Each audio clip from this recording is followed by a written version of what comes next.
கரூரில் நின்ன பஸ்ஸு திருப்பி அந்த பஸ்ஸு ஓடுமா ஓடாதான்னா பிரச்சனைக்கு மேலே பிரச்சனை. கோர்ட்டு சொல்லியிருக்கு 4 வாரத்துக்கு முன்னாடி அப்ளை பண்ணணுன்னு சொல்லிட்டு. இப்போ நீங்கள் 4ஆம் தேதி நீங்கள் பர்மிஷன் வாங்கணுன்னா நீங்கள் என்றைக்கு இது பண்ணியிருக்கணும்? குறைஞ்சது டிசம்பர் 4 வாங்குறீங்கன்னா நீங்கள் நவம்பர் 10ஆம் தேதியோ இல்லை ஒரு நவம்பர் 8ஆம் தேதி போல் நீங்கள் அப்ளை பண்ணியிருக்கணும். அப்போ வந்து ஸ்டாண்டர்ட் ப்ரொசீஜர் வரல. மேபி அட்லீஸ்ட் அப்ளிகேஷன் அப்போ போட்டிருந்தா கூட இப்போ ஸ்டாண்டர்ட் ஆப்ரேட்டிங் ப்ரொசீஜர் வந்துச்சு. ஒரு கூட்டத்தை எப்படி கூட்டணும் கொள்ளணும்னு கோர்ட்டு சொல்லி அந்த மானிட்டரிங் சிஸ்டமில் வந்துட்டா கூட.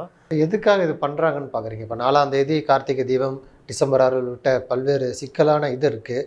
இப்போ கோர்ட் 4 வாரங்களுக்கு முன்புன்னு சொல்லியிருக்கு. ஆனால் வேணும்னே இப்போ 4ஆம் தேதி கேட்குறாங்கன்னு பார்க்கலாம். அதுங்க ஒரு விஷயத்தை செஞ்சால் அது பின்னாடி என்னென்னலாம் பிரச்சனை வருன்றதை யூகிக்காமல், இப்போ விஜய் போகிற இடத்துல கூட்டம் கம்மியாகவே இருக்குதுன்னு வச்சுக்கோங்களேன். ஆனால் நல்லா பழகி சைலண்ட்டாக 4 பேருக்கு தெரியாமல் உள்ளுக்குள்ளே விஜய் வசீகரமாக மக்களை கவர்றாரு, மக்கள்கிட்ட வாக்கு சேர்க்குறாரு, சைலண்ட்டாக போயிருந்தால் இது தெரியாது.